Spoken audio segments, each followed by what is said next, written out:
Las opiniones y comentarios expresados en el siguiente espacio son exclusiva potestad de quienes lo emiten. Esta empresa televisora exime su responsabilidad o participación en los mismos.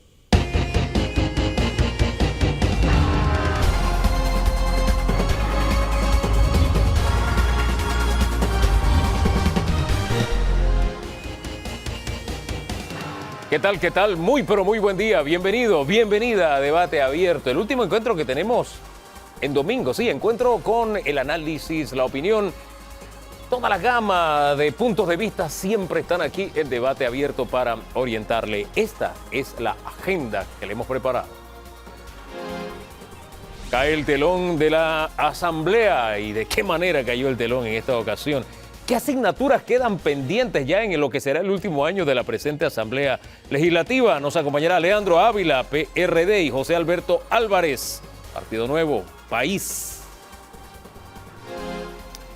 Oiga, sigue la crisis de la basura. ¿Cómo anda el tema de Cerro Patacón, que está en manos de la autoridad de aseo? Se está descuidando la ciudad, la tarea diaria de la basura. Ya tienen una nueva empresa que se encargue del vertedero. En fin, muchos temas que hablar con Alonso Filós Avecilla, director de la Autoridad de Aseo.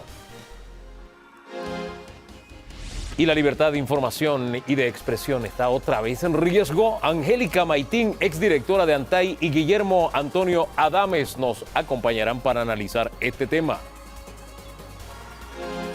Oiga, la Asamblea también dejó de herencia el debate del transporte, los taxis versus las plataformas. Hoy retomamos el tema porque ese debate está encendido. José Gabriel Escano, conductor de plataformas digitales, nos acompañará, al igual que Dorina Pérez, dirigente de los taxistas.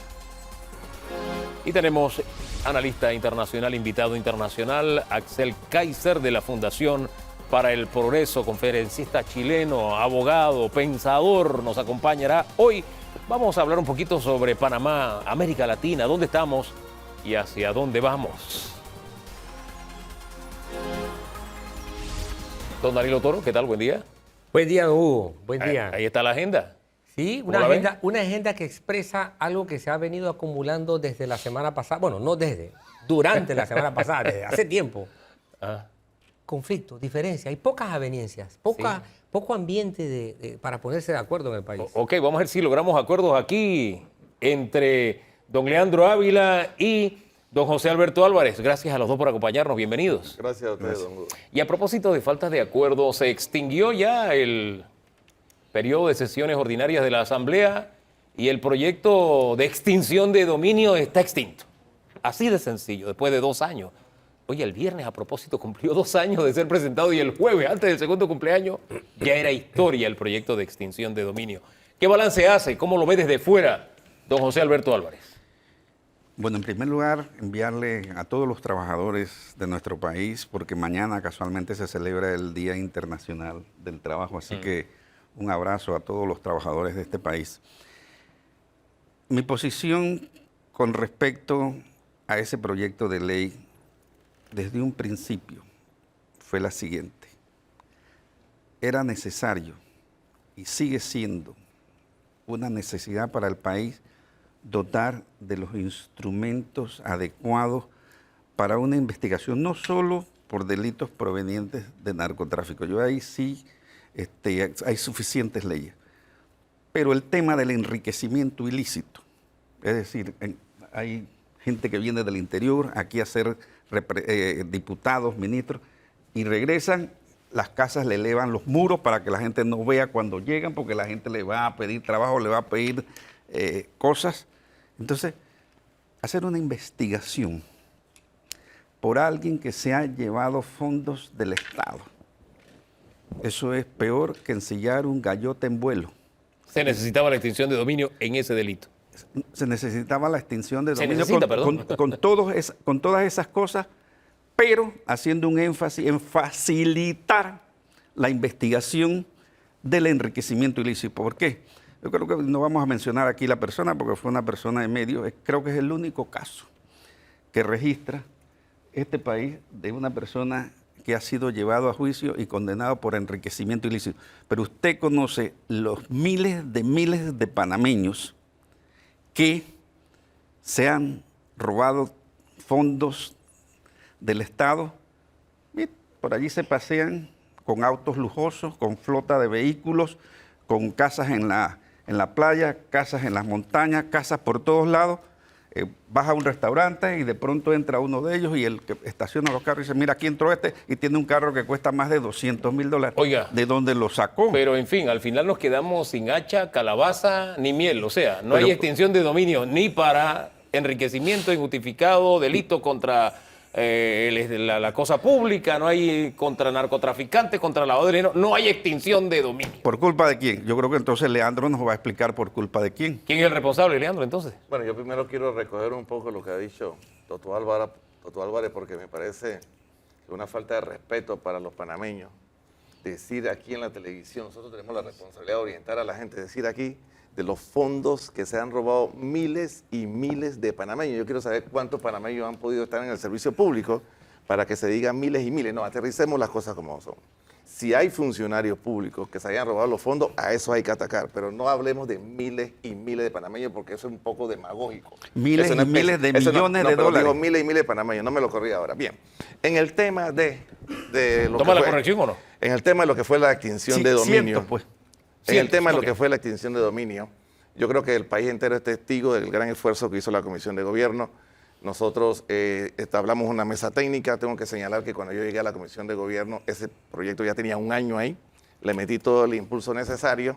A mí me llama mucho la atención que inclusive colegas míos que están en la Comisión de Gobierno, en la última semana me sacaron la tabla. 3 diputados me sacaron la tabla en el sentido de que no iban a las sesiones del primer debate. Yo no entendía por qué, me daban miles de justificaciones, tenían mucho trabajo, estaban en campaña y parecía que era eso. Pero el día jueves nos dimos cuenta de que un bloque de 39 diputados, por más que conversamos con ellos, por más que le garantizamos que este era un proyecto que no era nocivo, que era un proyecto que el país necesitaba, ellos tomaron su decisión de no ir al pleno. A última hora, casi a las 2:30 de la tarde, me dicen, queremos hacer unas reformas. Yo digo, aquí estamos esperándolo, vengan y presenten su reforma. Lo decían desde fuera, ni Eso- siquiera estaban en el exacto, pleno. Eso nunca Padre. pasó. Hice todos los intentos como presidente de la Comisión de Gobierno de llevarlos al cabildeo, a ponerlos a hablar con autoridades del Ministerio de Seguridad, del Ministerio Público. Y la verdad, nos agarró casi las 7 de la noche y los compañeros nunca aparecieron. Y entonces el diputado presidente toma la decisión unilateralmente de someter esto a votación y se producen 32 votos. Yo tengo que ser claro y enfático, el proyecto de ley tenía un catálogo de delitos y aquí hay que dejarle la demagogia a la gente. Si nosotros queremos gobernar este país, hablemosle a la gente con sinceridad. El Ministerio de Seguridad dijo desde un principio, queremos la ley de extinción de dominio para acabar con el músculo financiero de las organizaciones criminales. Ese concepto enmarcado no guarda relación con ningún otro tipo de delito.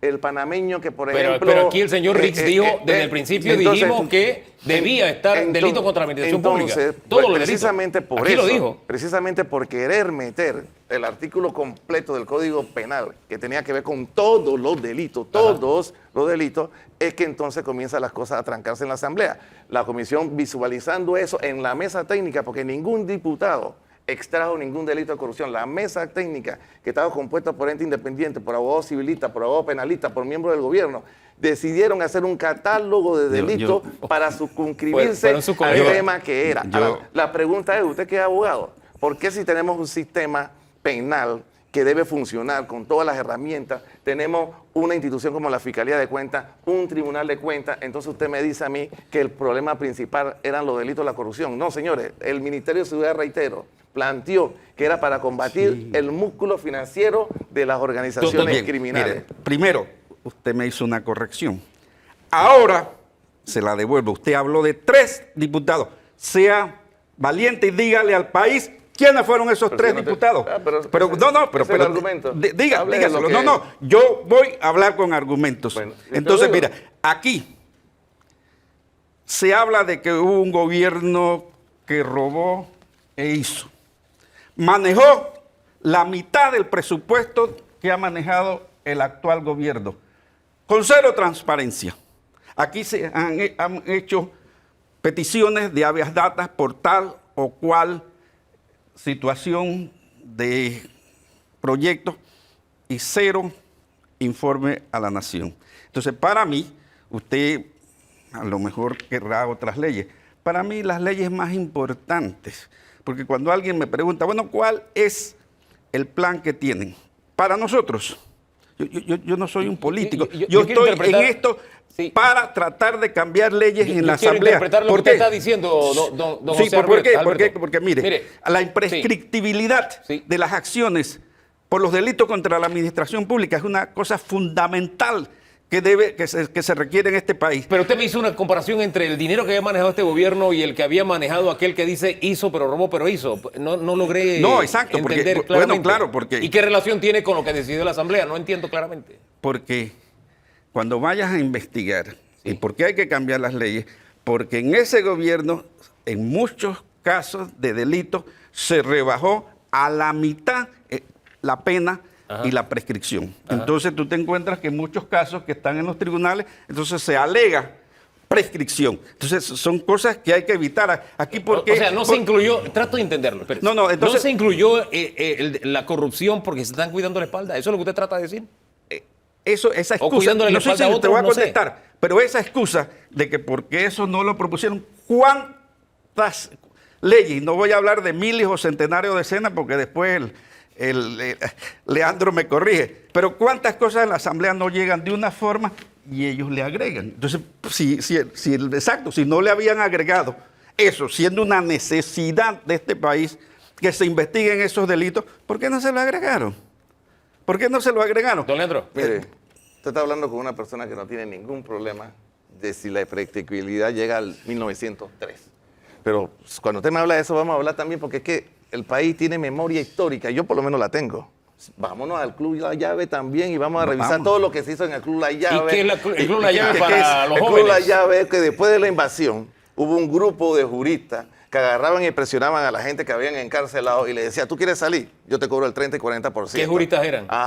Bueno, no voy a decir los nombres porque ya uno falleció. Ajá, ¿ves? Okay. Pero diga de pero todavía quedan par vivos todavía. Entonces, pero hablemos de todas esas cosas si quiere, pero yo no vine aquí a perder el tiempo porque a mí me gusta aterrizar, a mí me gusta es que el pueblo panameño tenga claridad de las cosas. Yo creo que el tema de la extinción de dominio es necesario de verdad para combatir todo lo que tenga que ver con los delitos que habíamos señalado. ¿Y cuáles eran los delitos? Narcotráfico, terrorismo, trata de personas, tráfico internacional de armas, pandillerismo, asesinato por encargo, mejor conocido como sicariato, tráfico internacional de órganos, no recuerdo los otros dos, pero todos esos delitos, al final decía el numeral 11, todos ellos también preceden el delito de blanqueo de capitales. Y me enfoco en eso, porque esos son los verdaderos espíritus de la ley de extinción de dominio en los 8 nuevos países que hay. Pero al final ni siquiera eso pasó. Bueno, lamentablemente, don Danilo. lamentablemente no hubo la madurez necesaria de algunos colegas. Mire, yo el miércoles, a mí me gusta siempre ser inocente al principio. Ajá. No, yo le di siempre la oportunidad de la inocencia a la gente. El la miércoles había dos tipos de diputados en la Asamblea. Unos diputados que decían radicalmente no, porque no, y otros que decían, ¿sabes qué, Leandro? Yo no estoy informado. Yo no he leído el documento. 2 años después. Espérate, es que 2 años después esto varió bastante. Yo no estoy informado, yo no he visto el documento, yo no he visto la propuesta de modificación. Entonces, yo, como soy inocente, bueno, aquí también. Cuando llego a la oficina, todavía le llevo una copia y un diputado me va a decir que le lleve copia para cada uno de ellos. Y le digo, ¿con quién tú te crees que está hablando? ¿Usted cree que yo soy su mensajero? Ya yo le traje una copia, sáquenle copia aquí, porque además estaba en una oficina donde había fotocopiadora. Entonces yo digo, bueno, miércoles a las 9:30 de la noche que entregué la reforma y entregué la ley como era, yo digo, bueno, tenemos hasta las 12 del día, vimos que era las 12 del día el jueves, eran las 2 de la tarde del jueves, nadie reaccionaba, ya el presidente toma su propia decisión. En mi opinión, yo no hubiera llevado la votación de la extinción de dominio porque evidentemente no iban a haber los votos. Sin embargo, el diputado presidente me dice después, mira, Leandro, yo sé que tú puedes estar molesto, pero lo que pasó hoy es lo mismo que iba a pasar en el nuevo periodo. Bueno, yo respeto la opinión del diputado presidente, pero es un hecho de que, mire, la ley la pulimos tanto, porque hay que decirle la verdad. ¿Usted no siente que la Asamblea le está fallando a la sociedad panameña al no haber pasado esta ley de la extinción de dominio? Será un grupo de diputados le están fallando porque estuvimos 32 diputados que hicimos de nuestro trabajo. La población jugará a los 39 que por alguna razón no fueron. Don Danilo. Yo tengo varias observaciones. Lo primero, ¿qué significado tiene lo que ocurrió? A mi criterio es un fracaso político de grandes proporciones. ¿Fracaso de quién? ¿Del gobierno, de la Asamblea? De todo el sector oficial. Okay. Del PRD como partido y de manera conjunta Asamblea y Gobierno. ¿Por qué? Asamblea ¿Por qué? Ejecutiva. Exacto. ¿Por qué? Porque esta no es una ley que nace por una ocurrencia repentina. Los antecedentes de esta ley están en el primer viaje que hace el presidente de la República a Nueva York. A las pocas semanas de ser presidente, se va a Nueva York y va a conversar con representantes de bancos, calificadoras. Allí el gobierno de Panamá, con su máximo representante, que es el presidente de la República, expone la necesidad de la transparencia ante esas representaciones, porque Panamá tenía que enfrentar exigencias de Gafi. Claro. ¿Qué mensaje le envía el país a esas exigencias? Entonces, ¿A quienes hacen y no esas solamente, exigencias? ¿y por qué es un fracaso? A ver. Porque el PRD solo, ¿cuántos diputados tiene 35 más 5 con el Molirena. con el Morirena? O sea, basta y sobra que el gobierno no haya podido tener su bancada allí, por amor de Dios.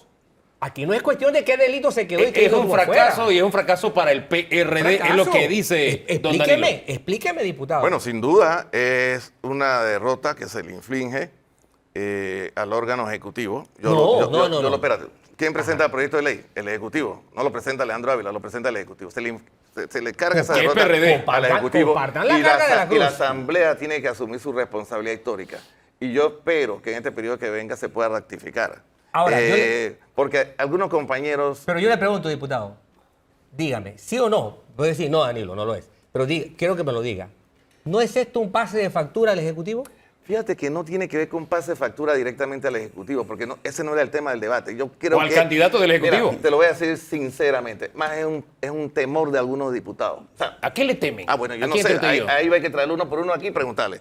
Pero yo creo que es eso porque por más explicaciones que se le dio del alcance de la ley, de lo que contenía la ley, no reaccionaron. Yo me imagino que ellos vendrán en el periodo que viene y se presentará una ley para discutir ese tema. Yo lo que veo es que el PRD no tiene cara para presentarse a explicar esto. Bueno, no tiene presentación. Espérate, yo soy miembro del PRD y yo estoy aquí porque es que no puedes jugar todo el PRD por igual. Yo soy miembro del PRD y yo Pero te su estoy diciendo... bancada, ¿dónde yo no está? tengo que ver con mi bancada. Te estoy diciendo que yo como diputado y un resto de compañeros diputados dimos la cara. Y la dimos y podemos venir aquí a la televisión a decir. Los que no la dieron, que también van a venir y que expliquen su versión. Pero usted no puede agarrar... No, usted como individuo, tengo que reconocer algo. Desde el día 1 usted dijo aquí, ese proyecto de ley no le veo futuro. Pero usted no puede agarrar de 130.000 miembros y decir que el PRD no puede poner la cara. No. Tenemos los representantes del PRD. algunos líderes del PRD. Los representantes del PRD. Don José Alberto Álvarez, este fracaso, ¿de quién es? pero ¿Del yo- PRD? yo estoy- ¿Del Ejecutivo? ¿Del Legislativo? ¿De quién ¿Usted es? qué piensa? Yo estoy muy tranquilo aquí viendo este debate. No se sienta tan No, no, tranquilo, pero no se es sienta que- tan tranquilo porque usted aspira a estar Exacto. representando a los Sí, panameños. A ver. yo aspiro a estar representando a los panameños, Sí. pero exactamente para ir a proponer leyes para mejorar el sistema de administración de justicia, para temas como ese que mencioné, imprescriptibilidad Sí. de las acciones, flexibilizar la investigación de los delitos contra la administración pública. No entre los brindarlo, cuales- que es lo que vemos que se hace, Exacto, lamentablemente. Pero exactamente. Es que cuando Leandro lo dijo, dice, es que hay diputados que le temen y no ¿A le qué voy le a... ti- a qué le tienen miedo? Bueno, él lo dijo, él será el que lo explicará. Como, No, ellos son los que tienen que explicarlo. bueno, ellos sí, pero como no sabemos cuáles son los que le tienen miedo, entonces habemos personas que no le tenemos miedo. Además, este tema, a veces conversando en el colegio... Ni porque siquiera ellos- que se investigue hasta la llave, aunque se investigue hasta la llave. Todo lo que se investigue, todo, no hay ningún problema. Pero hablando con abogados, los abogados dicen que, en mi caso, dice, tú eres como un troglodita porque tú sí quieres que eso vaya hasta el final. Entonces, hay abogados que dicen, no, el tema de los derechos humanos. Entonces, bajo el prurito del tema de los derechos humanos se quedan los niños sin escuela, la gente sin salud, porque no se puede investigar, porque hay que respetar los derechos de los que cometen delitos, no de las víctimas. Entonces las víctimas se quedan sin protección. Entonces esa es la única Oiga, visión el que yo Ejecutivo tengo. debe presentar nuevamente el proyecto. ¿Cuál es el futuro del proyecto para Porque- reavivarlo y que se discuta? Yo pienso, ayer me decía uno de los asesores de la Comisión de Gobierno, me dice un poco triste porque de verdad se metió y todo el equipo de la Asamblea, los asesores trabajaron durísimo, hasta 16 horas por día. Me dice, Leandro, ¿haramos en el mar? Yo le digo, no, ahí queda una memoria.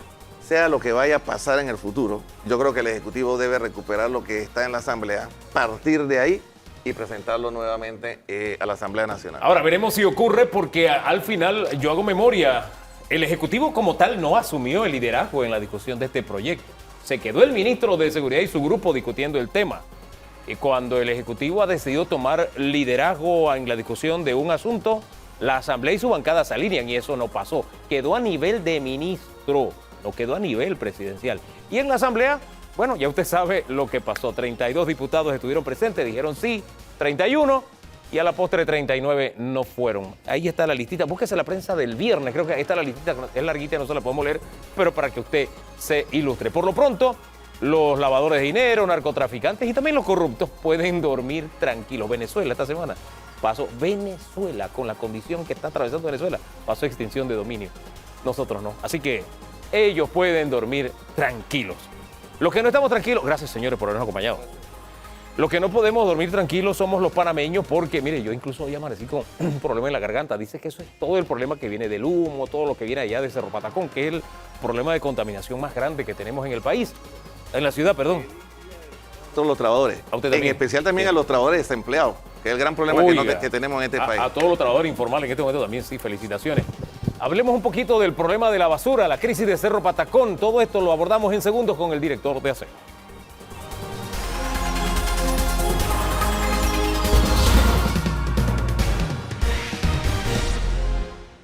Hablemos del tema basura, hablemos de la crisis de la basura que tenemos en el horizonte cuando sabemos que Cerro Patacón, el vertedero, está actualmente en manos de la autoridad de aseo. Hubo una ruptura con Urbalia, terminó contrato, se contrató otra por unos días nada más, hubo otra ruptura y estamos en la espera de ver qué pasa. Nos pone al tanto este día el director de aseo, está Alonso Filós Avecilla con nosotros. Buen día.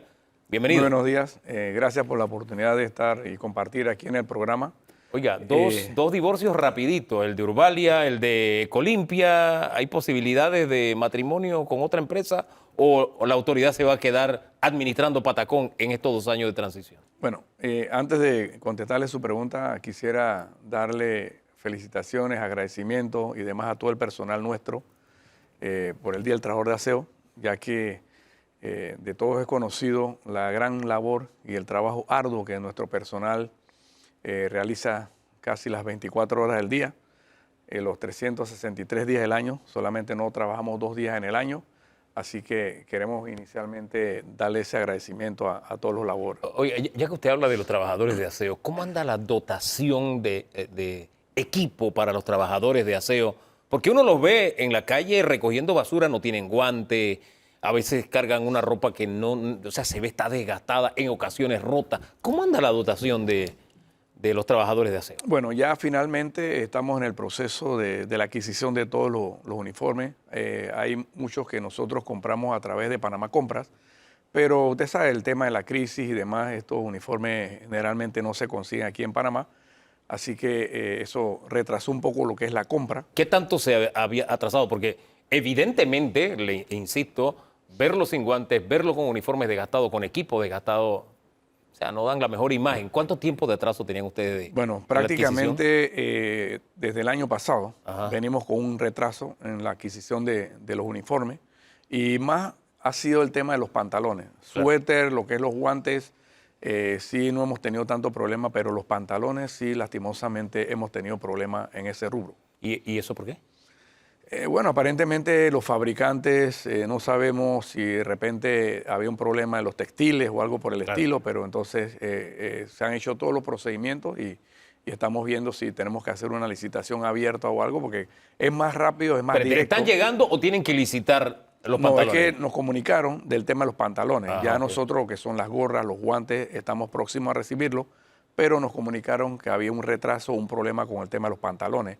Y eso es lo que estamos analizando y viendo, buscando la mejor alternativa para adquirir los pantalones. ¿Y las botas qué tal? Las botas sí ya nos las van a entregar también. Okay, Ahí no hemos tenido problemas. Con el tema de los guantes, a mí sí me llama la atención algo, que así como se ve el uniforme desgastado, la ropa de trabajo, a veces veo que cargan los guantes, pero lo cargan en el bolsillo. No entiendo por qué. Bueno, es que a veces, según ellos, porque no... Según algunos, porque algunos sí veo que lo usan. Es que dicen que a veces cuando ellos van a recoger las bolsas, algunas cosas se les resbala y que se les cae. Entonces dicen ellos que es a veces algo incómodo cuando van a levantar algo. No debe ser porque nosotros para eso le entregamos los guantes y a veces ellos mismos también están solicitando los guantes para no cortarse y una serie de cosas. Entonces, claro, hay un tema ahí de cultura y demás en relación porque a veces hasta los mismos uniformes no los quieren usar, pero nosotros hacemos todo lo necesario para que todo el mundo tenga la dotación requerida. Bueno, hablamos de los trabajadores porque usted trajo el tema, de verdad, nuestra felicitación a aquellos que producen salud recogiendo la basura. Ese tema es importante. Volvamos al tema del vertedero de Cerro Patacón. ¿Se hizo ya el llamado a cotización en línea, la licitación en línea? ¿Cómo andamos en ese tema? Bueno, nosotros a raíz de que no llegamos a un entendimiento, un acuerdo con la empresa de las dos que habían participado, Ecolimpia, nosotros estamos reformulando algunos temas, porque claro, cuando esto se dio, nosotros todavía no habíamos ingresado al relleno y es la parte de las plantas. Las plantas es un poquito complicado el tema. ¿Las plantas a qué se refiere? Las plantas, o sea, en Patacón hay 3 plantas. Ajá. Hay una planta de extracción de gas para generar energía eléctrica.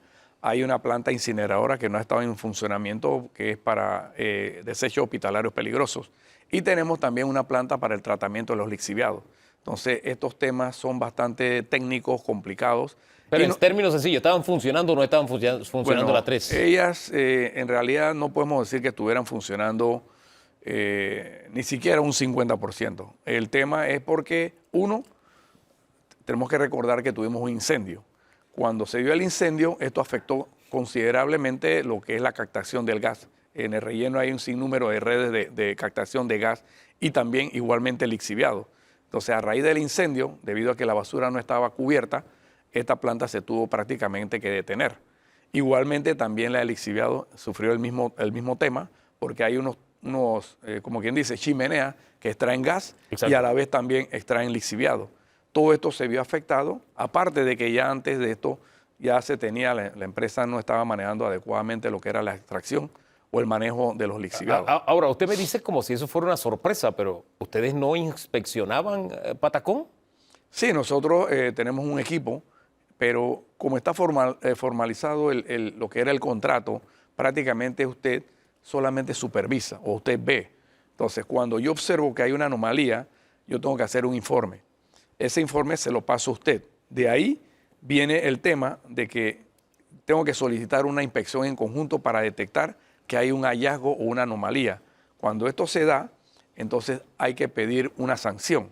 Generalmente, y es un tema bastante complicado, generalmente la empresa descarta o apela a esta decisión y simplemente no cumple. En resumidas cuentas, la situación era más caótica, más crítica de lo que ustedes creían tener entre manos. Así es. Por ello es que nosotros ahora hemos pedido apoyo a la Universidad Tecnológica con expertos, personal técnico, que ellos tienen ingenieros. La semana pasada nosotros estuvimos realizando una inspección al lugar, viendo todo y estamos a la espera de un informe técnico para entonces incorporarlo a los nuevos términos de referencia para la cotización en línea que vamos a hacer posteriormente. Ahora, esta transición va corriendo el tiempo. ¿No será más conveniente que nosotros nos encarguemos como Estado estos 2 años de transición y prepararnos entonces para la licitación en serio que sería ya en el siguiente gobierno? Bueno, en estos momentos nosotros, la autoridad de aseo, es la que está manejando el relleno. Ajá. Claro, como le mencioné, hay muchos temas y hay trabajos gigantescos que hay que hacer que no se realizaron anteriormente. ¿Y está en manos de la autoridad hacerlo? Ahora, nosotros, gracias a Dios y bueno, al señor presidente, nosotros le estamos pidiendo un equipo adicional de manera de poder hacer trabajos que se dejaron de hacer. Por ejemplo, que usted la conoce, la galera del reciclaje y demás. Ahí hay basura que tiene cualquier cantidad de años, entonces nosotros estamos pidiendo el equipo adicional porque nosotros tenemos un equipo prácticamente de que arrancó el incendio, que lo hemos mantenido en el relleno, pero esa es la operación diaria, el día a día. Y no podemos separar o desviar ese equipo para hacer trabajos colaterales que se requieren, porque nosotros estamos ahora mismo en una carrera contra el tiempo por efecto de la lluvia. Ahora, usted es técnico, yo estuve investigando, usted tiene toda una vida en la autoridad de aseo, tiene cualquier cantidad de títulos en este tema de manejo de desechos. ¿Qué es lo que más nos conviene como país de verdad? ¿Una licitación para, qué sé yo, 2 años, año y medio de administración privada o nosotros encargarnos de eso y preparar de verdad una licitación buena y nuevos parámetros del manejo de los desechos? ¿Qué es lo más conveniente para el país? En ese camino es que nosotros nos encontramos en estos momentos. En las entrevistas que a mí me hacen, por ejemplo, yo siempre menciono, hay que cerrar Patacón. Yo sí, ¿cuándo? Ayer. Nosotros ya tenemos que cambiar el modelo o el sistema que nosotros los panameños hemos estado acostumbrados a ver. En ese sentido, también realizamos lo que es estudio de mercado. Estamos analizando, casualmente ayer nos reunimos con 2 empresas, porque nosotros requerimos de que se nos diga, bueno, esta es la mejor alternativa, la mejor solución para el manejo final o la disposición final de los desechos. Igualmente, esto lo hemos propuesto para lo que es el interior del país, o mejor dicho, Chiriquí, Bocas del Toro, Darién. Sí, porque ya Pedro Nomele nos está ganando a los capitalinos, ya ellos van a extraer energía limpia del vertedero. Don Danilo. Yo tengo que decir con toda honestidad que no alcanzo a entender. No entiendo. No entiendo porque estamos hablando de algo que no comenzó este año.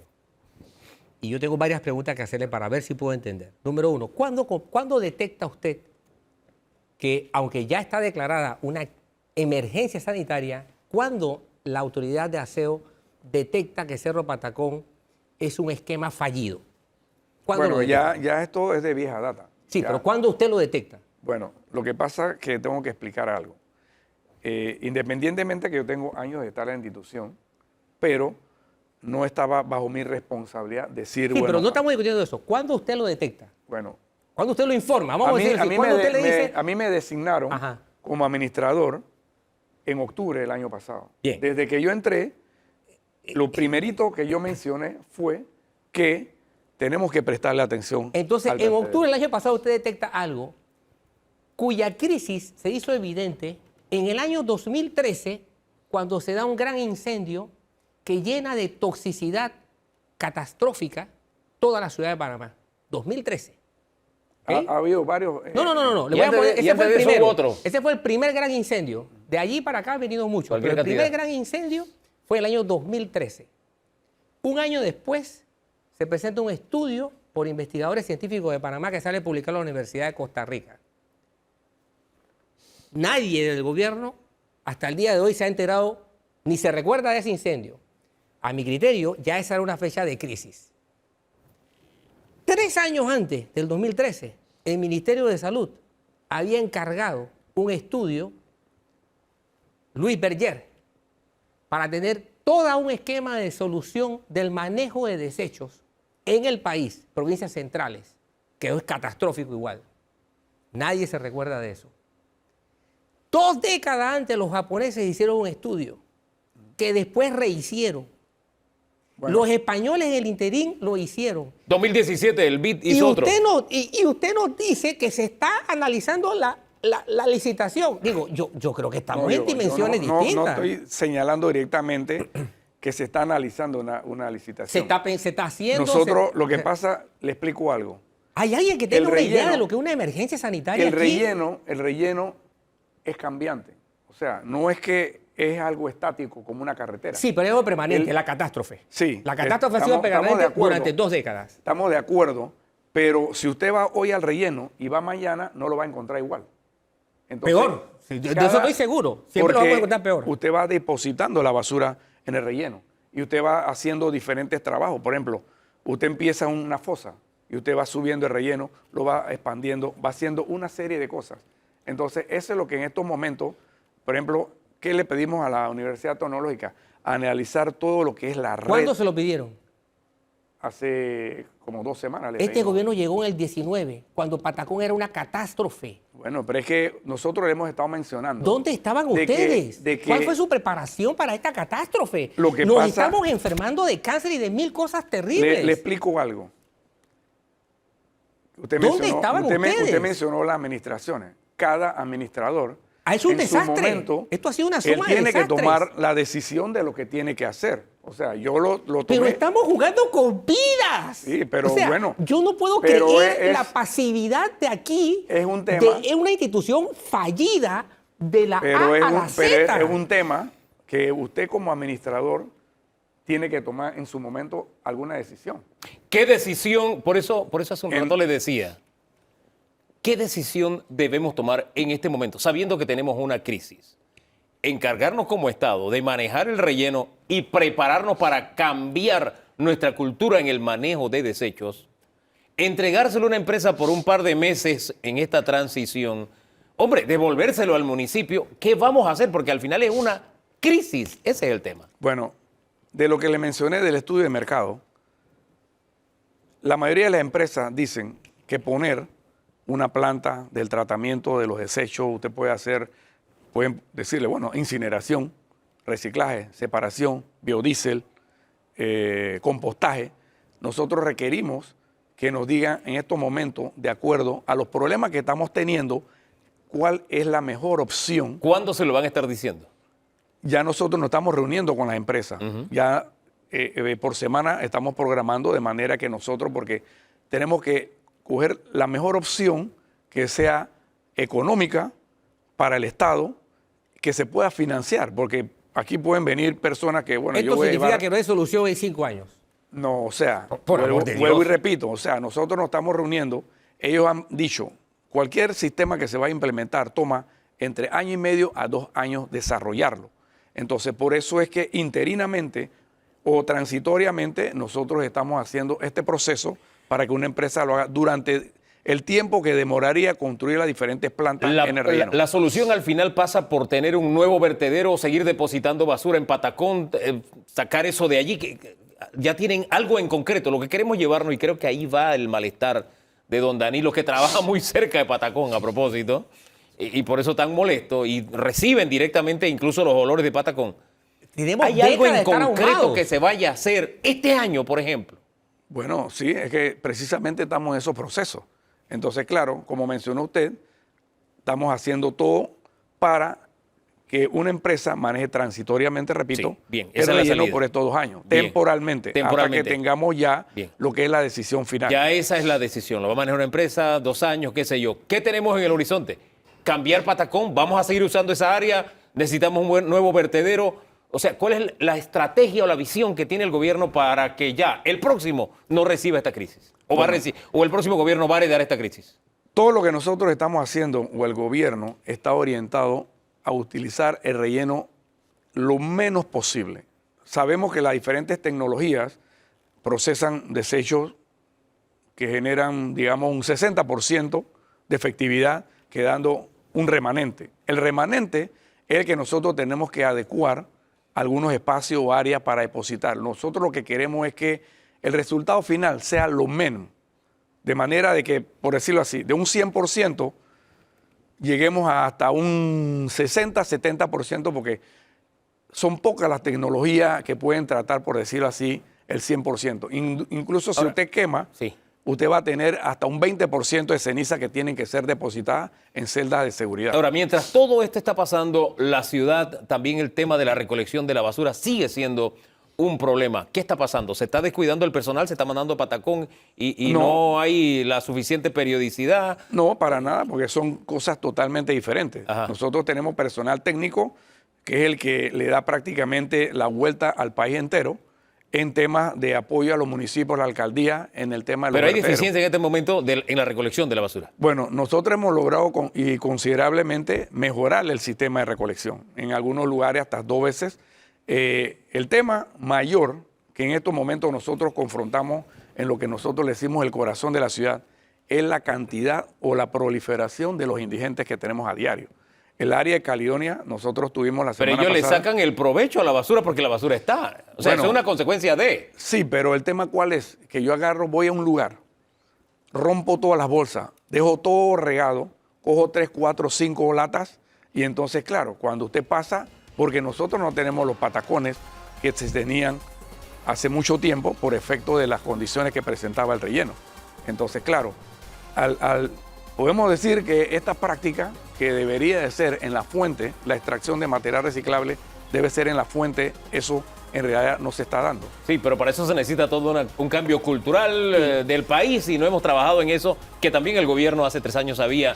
Y disculpe, usted es director ahora, pero el gobierno tiene 3 años. Pudo haber trabajado en esto y no se hizo. ¿Hay algo esperanzador que podamos decir para cerrar esta entrevista? Que ya tenemos la música, se nos acabó el tiempo. Bueno, nosotros lo más que podemos decir es pedirle a la ciudadanía que colabore con nosotros en la buena disposición de los desechos.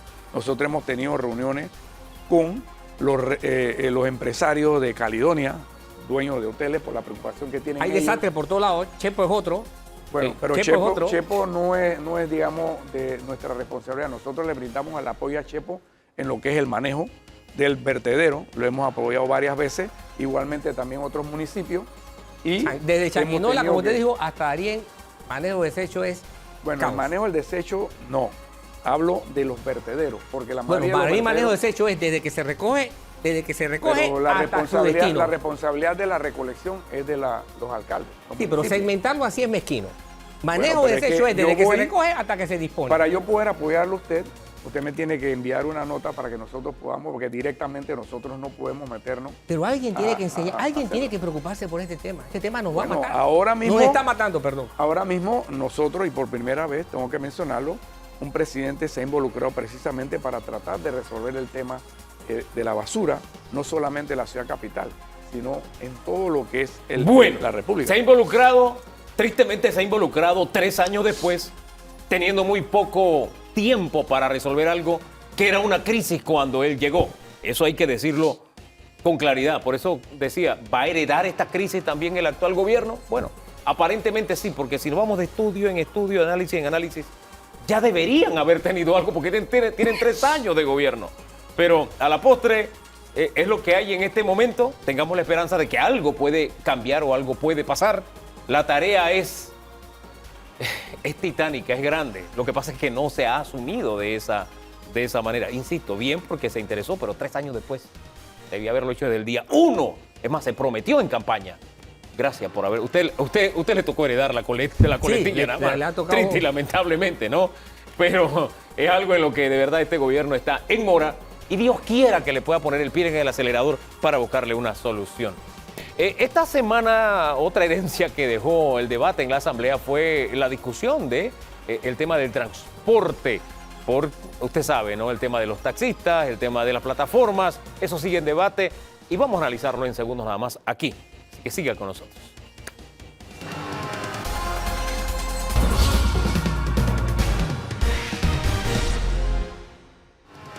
El proyecto 986, polémico, tiene que ver con las plataformas de transporte, taxis y demás. Es otra asignatura que queda pendiente, don Danilo, de la Asamblea. Quedó pendiente. Muy polémico el tema, mucho debate, mucha discusión, pero no alcanzó ni siquiera el segundo debate. Ahora, quedó pendiente de discusión en la Asamblea. Sí. En realidad está pendiente de hace... Muchísimo tiempo, sí, Décadas. sí, de verdad que sí. Y vamos a hablar un poquito más sobre el tema porque nos acompaña José Gabriel Escano, conductor de plataformas digitales, y Dorina Pérez, ella es asesora de transporte selectivo, colectivo, de todo el gremio, de la Cámara. En su mayoría selectivo. En su pero de mayoría cualquier transporte. selectivo. Bien. ¿En qué estado quedó? ¿Esto se va a seguir discutiendo? ¿Cuál es la posición que tiene la plataforma? ¿Debe quedarse como está? ¿Debemos cambiar la ley? ¿Qué debemos hacer? Bueno, gracias Hugo por el espacio que nos brindas, primero que nada. Y antes de hablar de cómo o cuál es la posición de nosotros los conductores, creo que debemos hablar como panameños, cuál es la posición de nosotros como panameños hoy en día, luego de que hemos visto en este proceso del 986 cómo se ha actuado por parte de algunos diputados de la manera, o se ha buscado legislar de la manera del yo fui, yo soy, yo seré o duélale a quien le duela. Eso es lo que se ha demostrado en el proceso que se ha realizado, en el que se ha llevado pues este anteproyecto de ley 986 y que ha demostrado que existe un peligro en este momento en cuanto a hacia dónde van dirigidas las legislaciones y más que todo en el tema del transporte. Eso de hacia dónde van dirigidas es, hay un sistema de transporte que debe beneficiar al usuario. ¿Se está pensando en el usuario, por ejemplo, en medio de toda esta discusión? Es correcto, a eso vamos. Nosotros cuando mencionamos que el proyecto de ley afecta a los conductores, también tenemos que mencionar que hay cerca de 300.000 usuarios que no confían en el sistema actual del transporte selectivo y que han encontrado un refugio dentro de las plataformas. Esto hay que dejarlo muy claro. y que es necesario en este momento, en lugar de legislar en retroceso para el país, debemos comenzar a legislar con ideas más inteligentes, ideas smart, lo que nosotros les llamamos, en el que precisamente sea la tecnología la que entre a funcionar y a hacer que mejore no solamente el servicio actual, sino que siga creciendo y mejorándose cada vez más con el tiempo. En eso de legislar en retroceso, fue algo que dejamos en el debate de la semana pasada, porque les cuento algo que me tocó vivir el viernes. El viernes mi carro amaneció flat y venía contra el tiempo. Y qué fácil es que tú levantes el teléfono y tengas a los 2 minutos en tu casa un servicio de transporte sin que alguien te diga, no, yo no voy para allá, no, yo no voy. Y a veces te subes con otras personas o no en las mejores condiciones, ni siquiera del propio conductor. No son todos los que están así. Pero yo como usuario me siento satisfecho de poder elegir. ¿Este proyecto nos lleva en retroceso o es un proyecto de avanzada? ¿Cómo lo ven ustedes? Para nada, Hugo, y aquí el panel presente. No es en retroceso, al contrario, busca adecuar un servicio de transporte prestado por particulares de manera incipiente, como ellos bien apuntan, hace 10 años, y que fue regulado en el año 2014 por un decreto ejecutivo que no se ajustaba a la realidad que ha venido cambiando. Entonces, es precisamente eso lo que el legislador, a solicitud de la parte afectada, que se ve afectada por una competencia desleal, que está tratando de enmarcar ese servicio a las normas existentes. Ustedes son una competencia desleal a los taxis.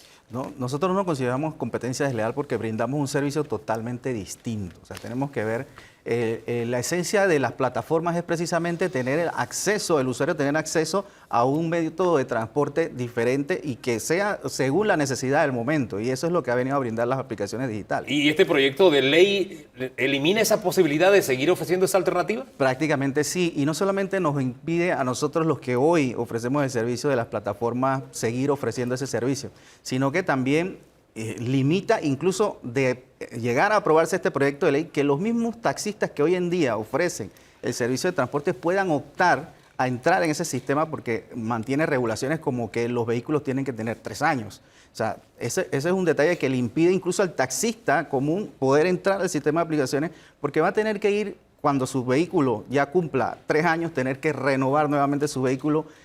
¿Cómo va a ser ese transportista para poder conseguir optar por ese financiamiento? Además de limitar a los taxistas, si se pone esa limitación de 3 años, ¿cuántas unidades de plataforma dejarían de pertenecer al sistema si entra en vigencia una ley así? Estamos hablando de cerca de 8.000 a 10.000 conductores que existen actualmente ofreciendo el servicio. Dorina. Es desleal porque no tiene iguales condiciones en su prestación. Veamos. Pero son 2 servicios distintos, me parece, Exactamente, ¿no? Sí, pero son servicios de transportes públicos ambos. Ajá. Y tienen que tener las condiciones o presupuestos legales para prestarse. No importa es el acceso al mismo, sino que tengan iguales condiciones quien lo preste y que el usuario tenga, porque no se va a ver afectado en ningún concepto, su decisión de elegir a cuál escoja, tenga dentro de las opciones iguales condiciones de prestación. ¿Cómo van a tener las mismas condiciones si son servicios distintos? No Ayúdame a son entender. Ok, bien. ¿Qué busca este proyecto ya de ley?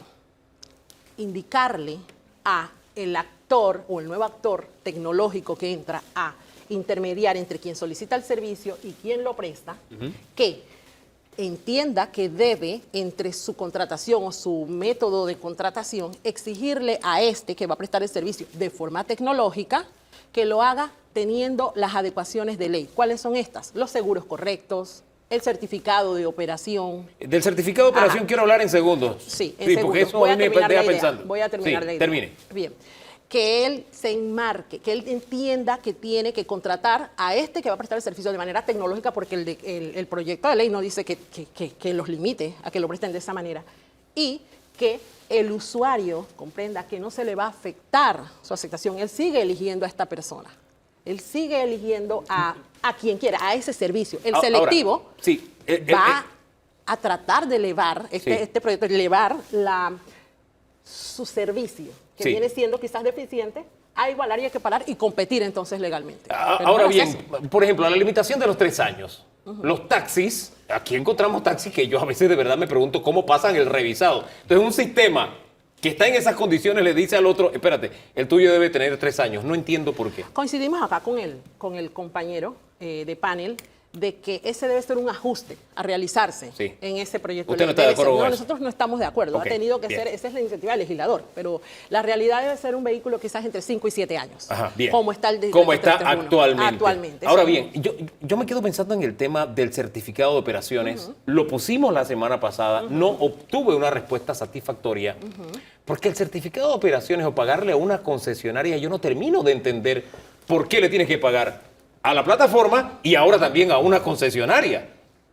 ¿De verdad va a seguir siendo competitivo si tiene que pagarle a 2 para poder ofrecer el servicio? Hugo, la norma de transporte establece que para prestar el servicio público de pasajero tienes que contar con un certificado de operación. Ajá. Así está dispuesta la norma. Ajá.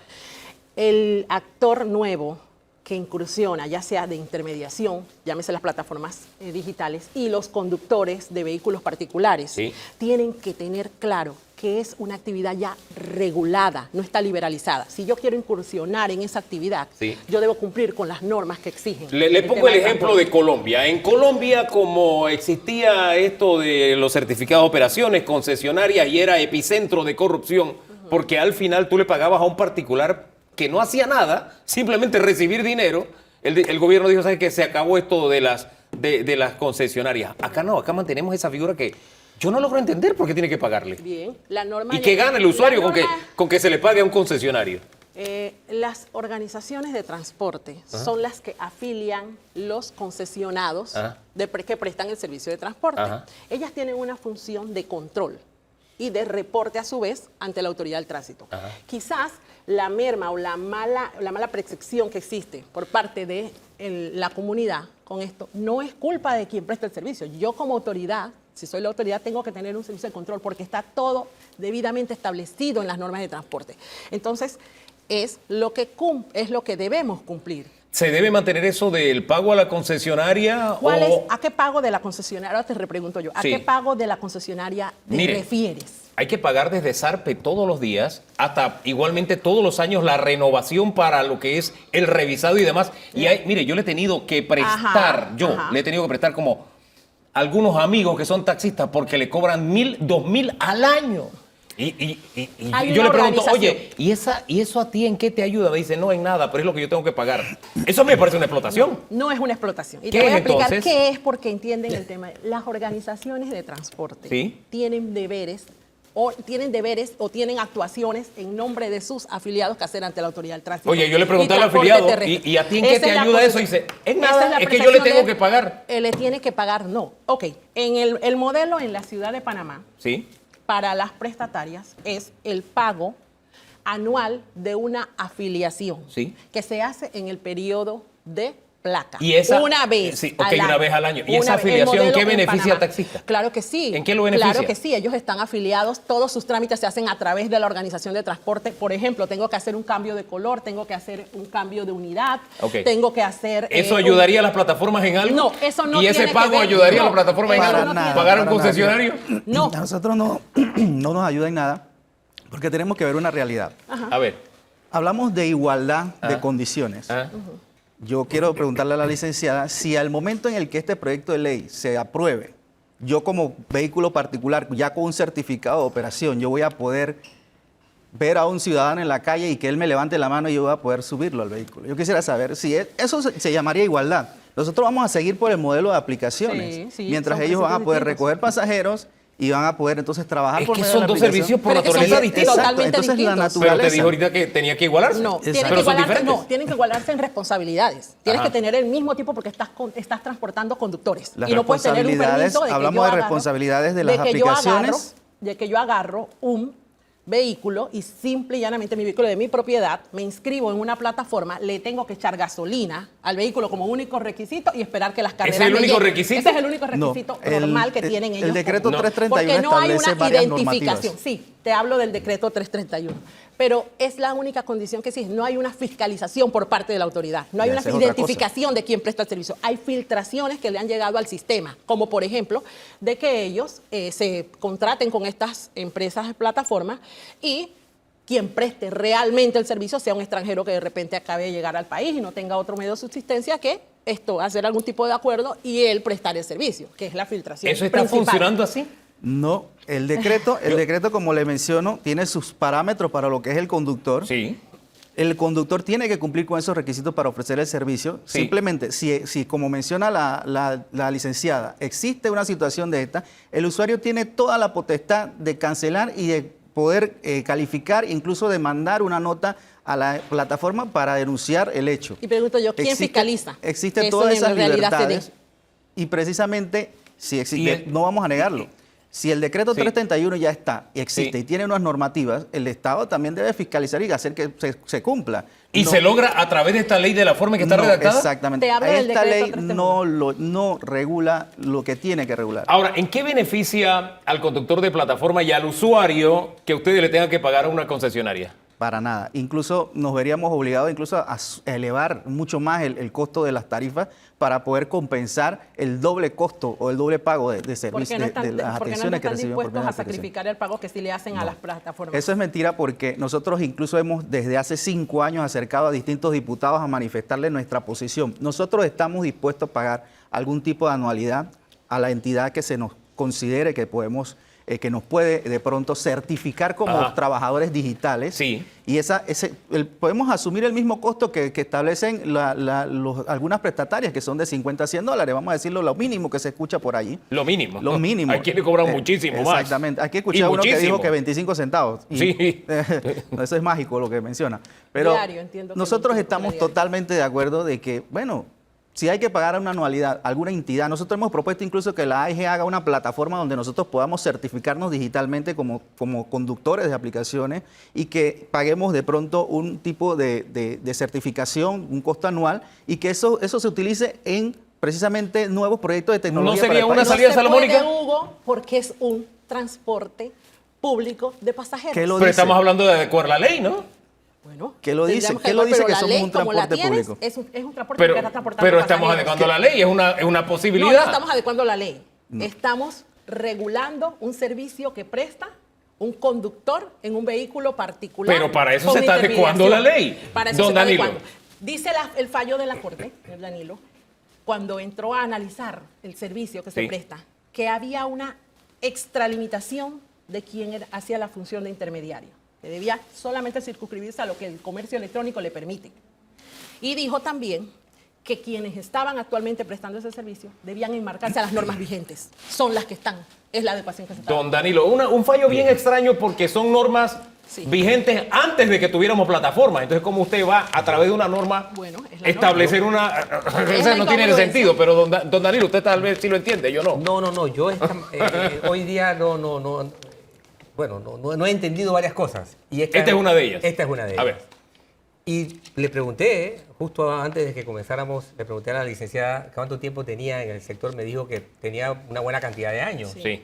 Entonces, durante ese periodo de tiempo, ella puede tener referencia de la calidad del servicio que ha brindado, la estructura que ha brindado servicio de transporte público, pero a personas que pagan por transporte tipo taxi.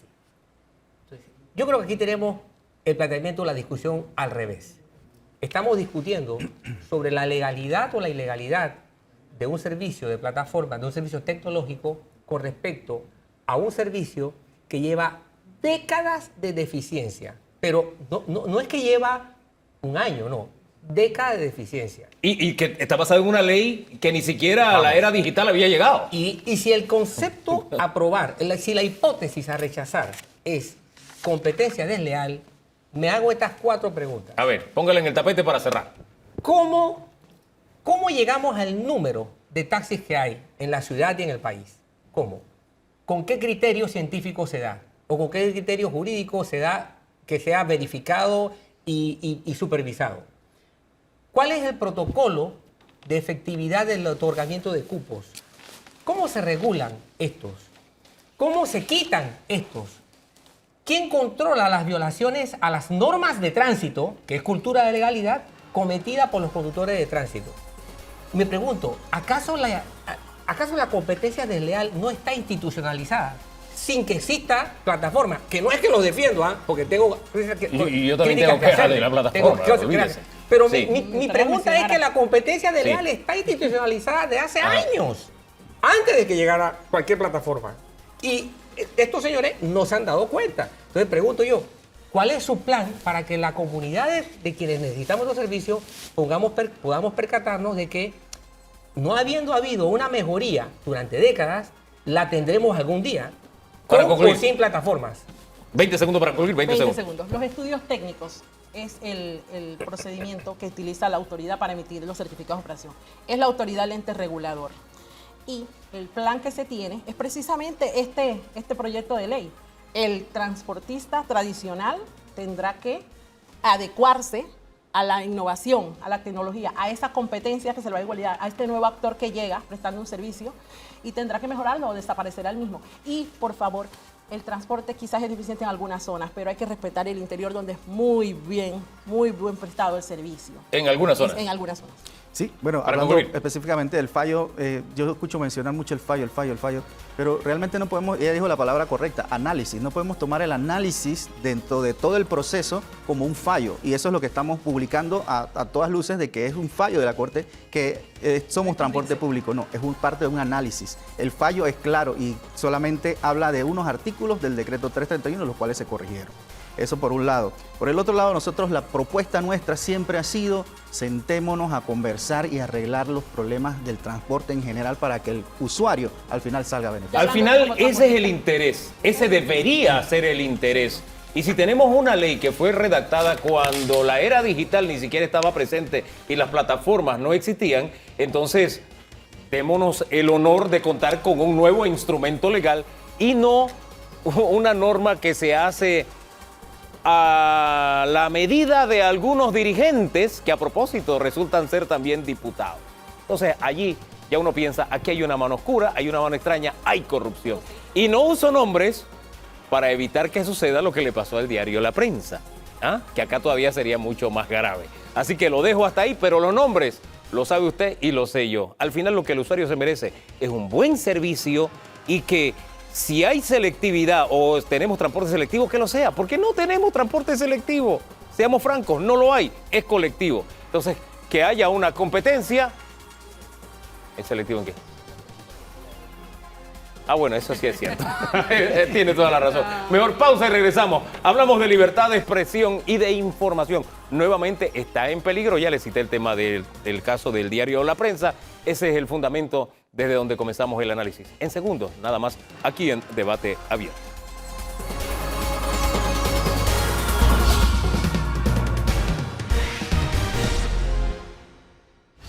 ¿Sí? La libertad de información, libertad de expresión. Esta semana hemos estado hablando de este tema porque la ANTAI multó a un medio de comunicación, al diario La Prensa, por publicar la fotografía de un diputado sin el correspondiente permiso del diputado. Así, bien que sonrío un poco porque me parece mentira que a estas alturas estemos conversando de temas como estos. Don Guillermo Antonio Adames, también Angélica Maitín, gracias por acompañarnos el día de hoy.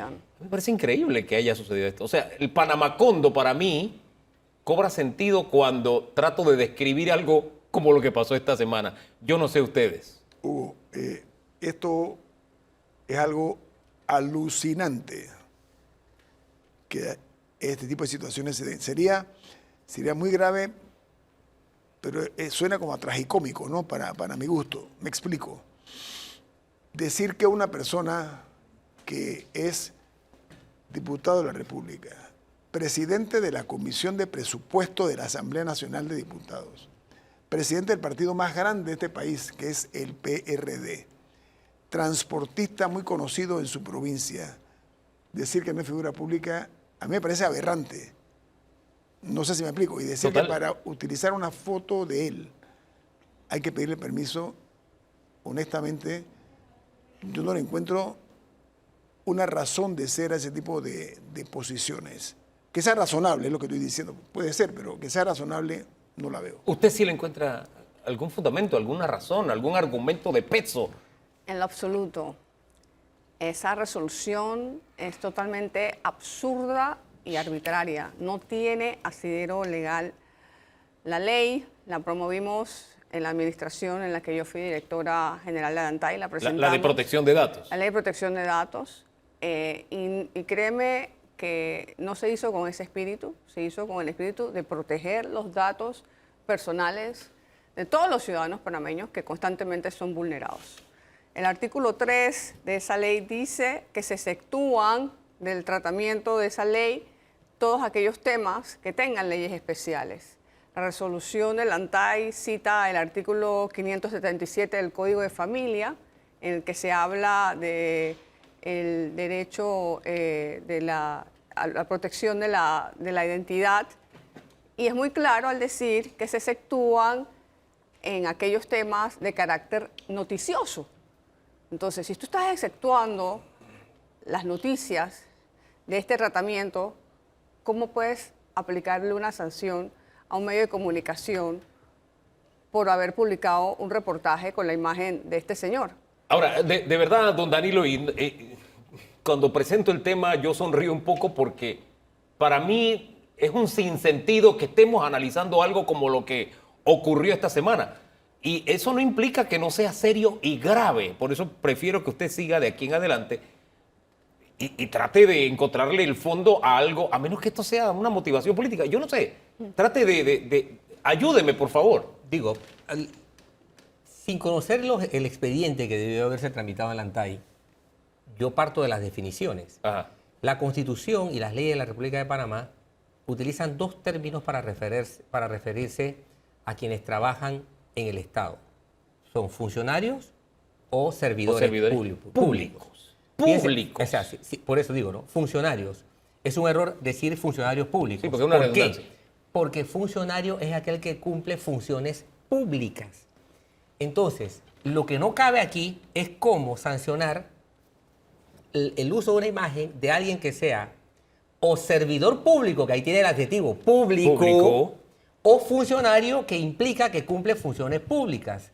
Por lo tanto, no le encuentro asidero, a menos que la directora de ANTAI nos lo explique, la actual directora, aquí tenemos a una exdirectora, porque la ley panameña parte de una definición de que son públicos. Ajá. O sea, no son privados, son públicos. Entonces, esa es la incongruencia que veo, ¿no? ¿Cómo reservarse la imagen de alguien que está catalogado como servidor, adjetivo, público, o funcionario, que significa que cumple funciones públicas? A menos que estemos en un estadio de amedrentamiento, no sé. Mira, ¿Qué quiero? O político, no sé.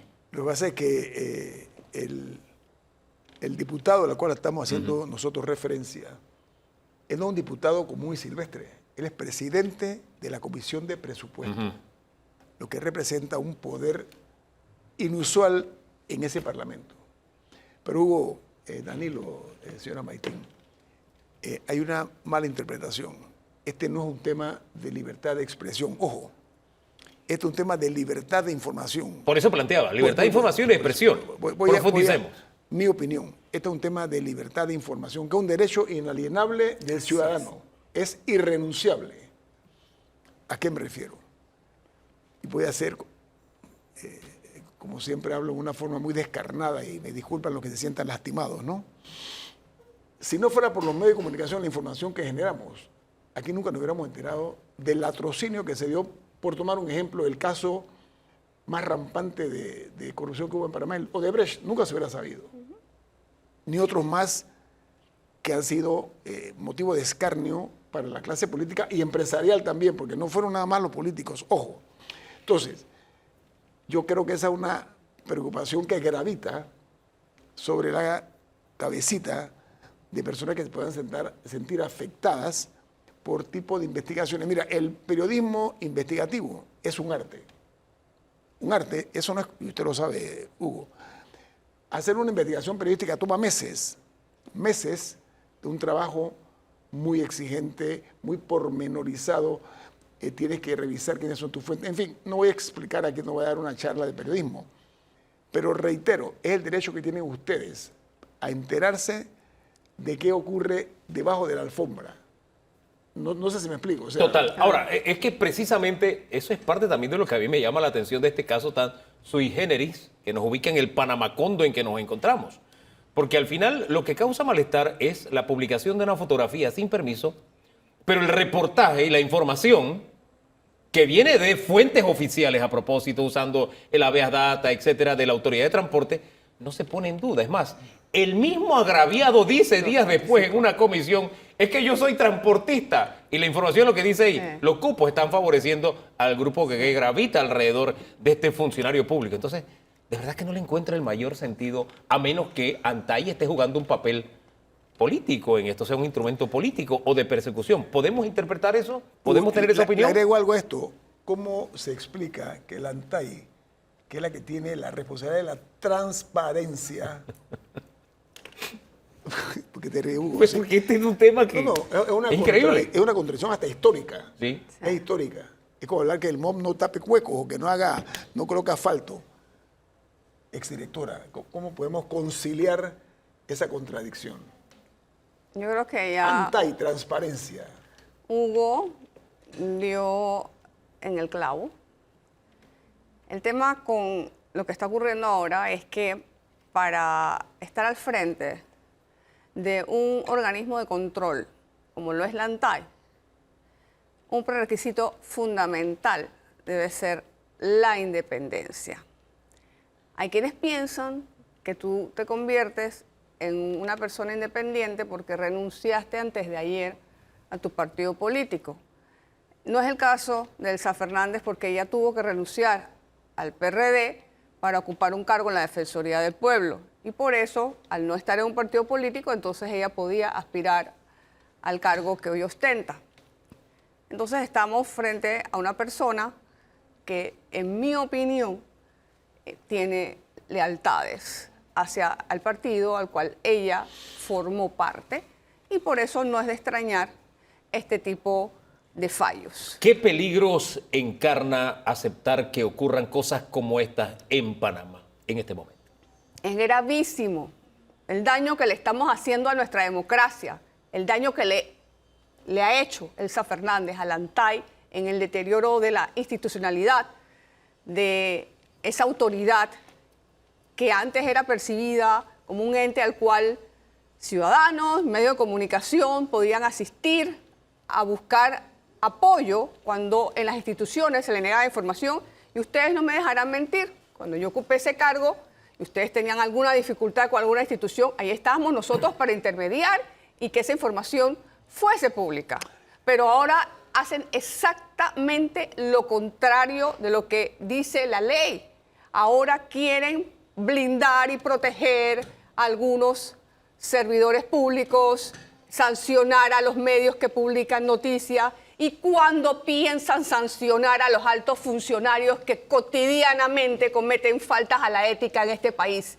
Porque para sancionar al secretario del secretario del secretario, ahí son veloces.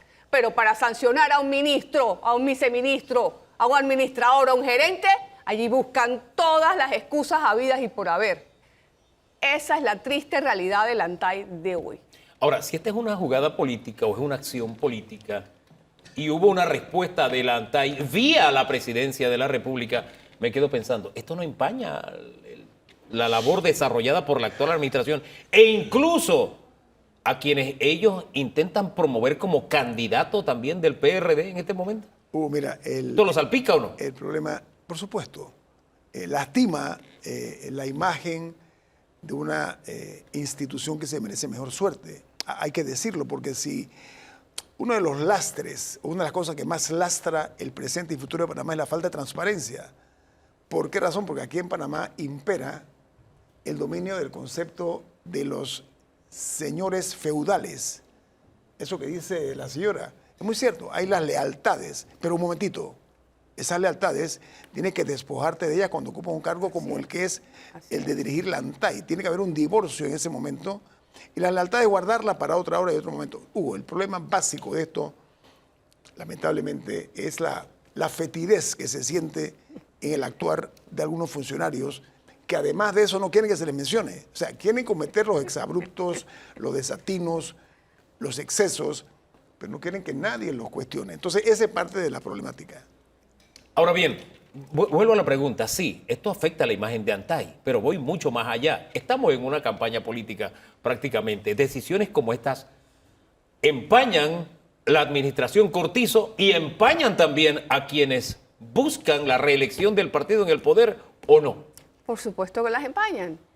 Y es que esa afrenta no termina con la multa y que además, hay que decirlo, es la segunda multa que le ponen a un medio de comunicación. La multa anterior lleva 7 meses en el despacho de la directora general porque ella es la segunda instancia para decidir si revoca o no esa multa de $1.000 que le puso a un medio digital. Entonces, ¿cuántos meses tomará? Y emitieron hasta un comunicado, como da la impresión como que no piensan revocar esa medida. Por supuesto que afecta a la actual administración y al candidato del gobierno, y a mí me preocupa aún más el tema que frente a este escándalo, en la Asamblea se esté discutiendo una reforma a la ley de transparencia. ¿Cómo ustedes creen que esa ley de transparencia se puede robustecer con una autoridad de transparencia que ha demostrado no ser independiente? Yo pienso que va a ocurrir lo contrario, que la van a desmejorar. Oiga, Don Guillermo. Amigos televidentes, me preocupa y mucho que se aumenta, y me da pena decirlo, pero lo digo de frente, la competencia de disparate que se están cometiendo hoy día en la administración pública. Yo le voy a decir algo, y volviendo al tema de Antay. Recordarán ustedes el caso Watergate en los Estados Unidos, ¿no? Claro. Periodista de nombre Bob Woodward investiga un caso, se publica, y eso provocó la renuncia del presidente de los Estados Unidos. Por dignidad al cargo renunció. ¿Adivinen qué? Aquí primero muertos que la renuncia. No, de verdad, en serio, aquí nadie renuncia, me da mucha pena. Pero si queremos aquí hacer comentarios cariñosos, pues yo no me siento aquí. Yo tampoco. Lo que estoy pretendiendo decir es que esto, por supuesto, que esto va a lastimar no únicamente la candidatura de quien resulte ser el abanderado del partido de gobierno, sino al propio gobierno y lo que es la responsabilidad que tienen obligatoriamente los funcionarios de hacer su trabajo. ¿Y saben qué? Ante el escarnio, creo que lo que cabe, por dignidad y por cuidar el nombre y el apellido, hombre, renuncien. No tiene cabida otro tipo de... Usted pide la renuncia de la directora de Antay. No, esto es una cuestión que tiene que ser, yo no soy el solicitador de renuncia, no lo soy. Sí. Estoy hablando, yo voy más allá, digo un paso más allá. Estoy hablando que por dignidad, por decoro, por muchísimas razones, cuando se cometen este tipo de afectaciones, de situaciones embarazosas, vergonzosas, hombre, lo que cabe es una renuncia. A motu propio. Ahora, eso implicaría... Ahora, disculpe, don Danilo, hace un rato hablábamos de plataforma y le doy la palabra enseguida. Y de una ley que quiere regir plataformas de transporte, de servicio, una ley que fue redactada antes de las plataformas, ¿no? No tiene sentido que lo pueda regir porque las plataformas no existían. O sea que estamos hablando del uso de la imagen pública de una figura pública. Entonces me dio por buscar Ñito Adames y aparece un montón de fotografías enseguida de Ñito Adames. La pregunta es, ¿Google le pidió permiso a usted para usar sus fotografías? Bueno, por ahora no, y no creo que lo hagan. Entonces yo voy a buscar a la otra persona para ver si su imagen aparece, para ver si él le irá a pedir a Google, mire cuánto aparece, cualquier cantidad. Entonces pedirá una multa también a Antay para Google porque está apareciendo sin el permiso de esta persona su fotografía en... Miren los absurdos. Yo quiero pensar Por eso que al principio hablaba de absurdos. Yo creo que fue un acto, miren, voy a ser generoso. Sí. Tal vez un poquito en exceso. Sí. Quiero pensar que fue un acto impensado. Sí. Vamos a darle la ventaja de la duda. Sí. Vamos a darle la ventaja de la duda.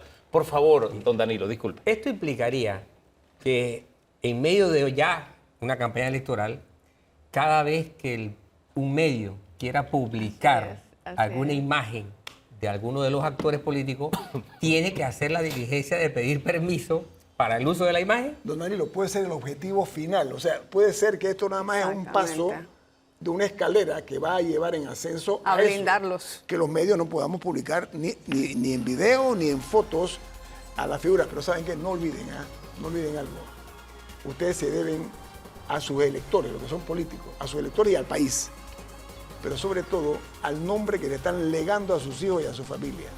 No se olviden de eso. Parte del surrealismo tropical es lo que traté de retratarles hace un rato al mostrar las fotografías que aparecen en Google de figuras públicas, incluida la figura que se sintió agraviada porque se publicó su fotografía. ¿Cómo se controla entonces que aparezca en Internet, en Google, esa imagen? Y es el absurdo al que hemos estado llegando. Y siento que hay un espacio para corregir.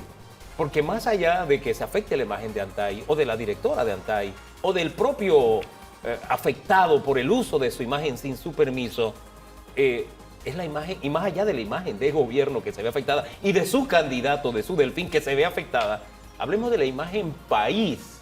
O sea, este ridículo que hacemos, este panamacondo en el que nos convertimos, me parece que tenemos que ya ponernos los pantalones largos como república, y acciones como estas ya deben formar parte del anecdotario. Decir, ¿sabes qué? Hubo una vez que en la república pasaban cosas como estas, pero que en pleno siglo XXI, de verdad, nos veamos abocados a esto y que se vea afectada la imagen del país, entonces, como que no respetamos o que sus instituciones no respetan la libertad de expresión, entonces estamos hablando de cosas graves por algo tan absurdo y tan pueril como lo que les acabo de demostrar.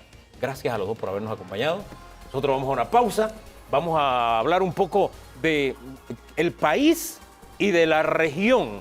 Tenemos un analista internacional, un abogado, un pensador que estuvo esta semana exponiendo en CADE y que ha estado de visita en Panamá, también dándonos luces por lo que está viviendo Chile y mirando un poco lo que está pasando en el continente. Se los presento en segundos nada más aquí en Debate Abierto.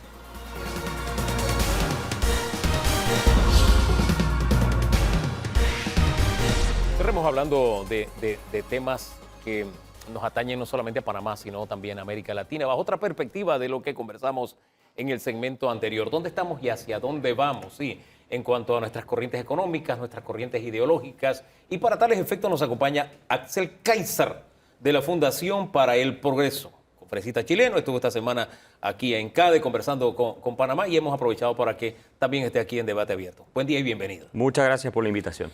Don Axel, estuve leyendo algunas reflexiones suyas que van marcando mucho hacia dónde va el continente, entre la izquierda, la derecha, pero hay un poder de facto, el narcopoder, que está presente en tantos países. Si hiciéramos un balance de izquierda, derecha y narcopoder, ¿en qué condición se encuentra América Latina?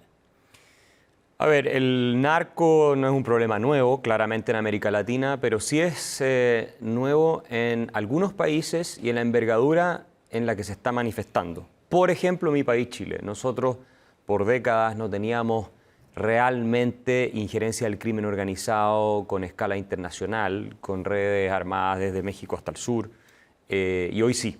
Y además están penetrando, yo diría, las instituciones de una manera muy preocupante y nosotros hoy día somos uno de los principales puertos de exportación de cocaína y de drogas a Europa. Eso nunca había pasado antes en la historia de Chile. Y la violencia también ha ido escalando de una manera tal que tenemos la peor crisis de seguridad de la historia de Chile. Hombre, estamos hablando de un poder que no respeta fronteras, porque usted habla de Chile, pero está describiendo en gran medida a Panamá, don Danilo, ¿cierto? Sí, sí. ¿Sí? Don Kaiser. Sí, claro. No, este es un problema de toda la región y tristemente tengo que decir, yo creo que no tiene solución. Esto no se va a resolver con el combate que ya llevamos décadas haciendo contra las drogas, por mucho que los americanos intenten esforzarse, que son uno de los principales mercados además, sí. Y han gastado miles de millones de dólares sin ningún resultado. Yo creo que es hora de evaluar, yo sé que mucha gente cree que esto es una muy mala idea, legalizar todo y ponerlo bajo control del Estado y cobrarle impuestos. Aquí en Panamá hemos pasado esta semana por una decisión que fue frustrada, tener el brazo de la extinción de dominio, precisamente para golpear a estas transnacionales de narcotráfico y demás. Y también quisimos algunos sectores que esta extinción de dominio tocara las puertas de los corruptos, pero no fue posible ni para lo uno ni para lo otro. Pero el tema extinción de dominio, ¿cómo lo observó usted?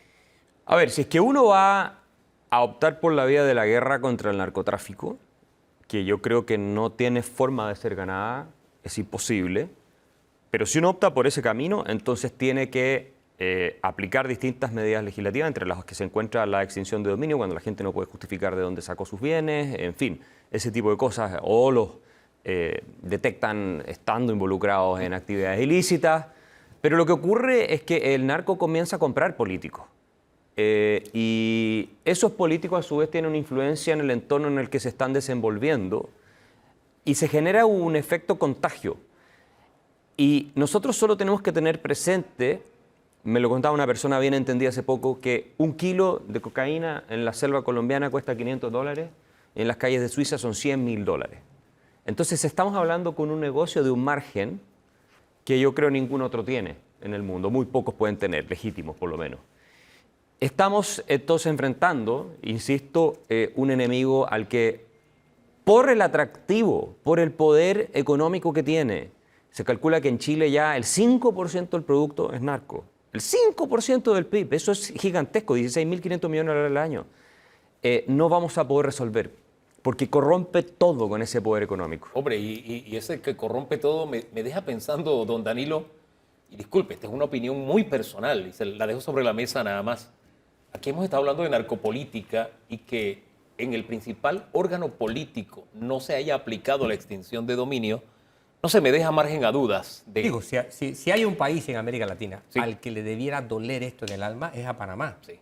Por dos razones. Por una razón fundamental. Una, Panamá fue el primer estado que sufrió una situación bélica de externa a interna por razón acreditada en términos jurídicos, por razón de narcotráfico. Panamá fue calificado por Estados Unidos en la década, fines de los 80, como un narcoestado. Así es. Nos costó eso una invasión con las consecuencias de la invasión. Y hoy día, cuando tú evalúas el estado del narco con respecto a lo que teníamos en la década del 80, y resulta que entonces necesitaríamos 3 invasiones más, por amor de Dios. Es una caricatura lo del 89 respecto a lo de hoy. Es penosísimo. No le dejo ese trabajo al invitado porque él no es panameño, claro, pero tenemos que hacerlo. Pero conozco algo de la historia. Exacto. Ahora, yo sí quisiera hacerle una pregunta sobre a las notas tradicionales o tradicionalmente características de América Latina, se le han sumado 2 en el escenario político, ¿no? El deterioro de la democracia, o sea, democracias en crisis constantemente, y 2, la corrupción. Sí. Sin embargo, al mismo tiempo en que América Latina ha estado sufriendo eso intensamente y de manera extensiva, las 3 democracias del mundo han pasado por lo mismo. Estados Unidos sufrió una sacudida de su democracia por doble partida. En medio de la pandemia, la expresión fue las manifestaciones tras la muerte de Floyd. 2, el asalto al Capitolio. Francia, chalecos amarillos, hoy día la protesta por seguridad social. E Inglaterra, con una secuencia de gobiernos fallidos. ¿Qué está ocurriendo? ¿Ellos se están pareciendo a nosotros o nosotros estamos recorriendo un camino que va a terminar como el de ellos?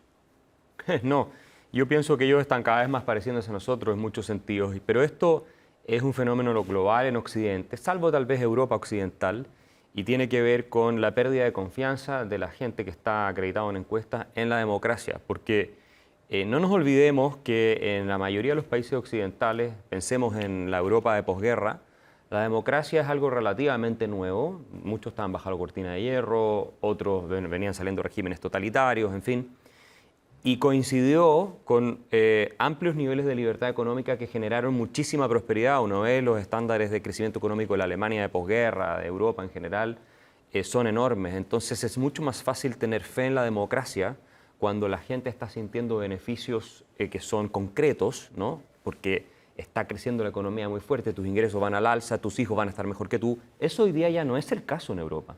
Europa es un museo. Europa no crece económicamente, salvo un par de excepciones.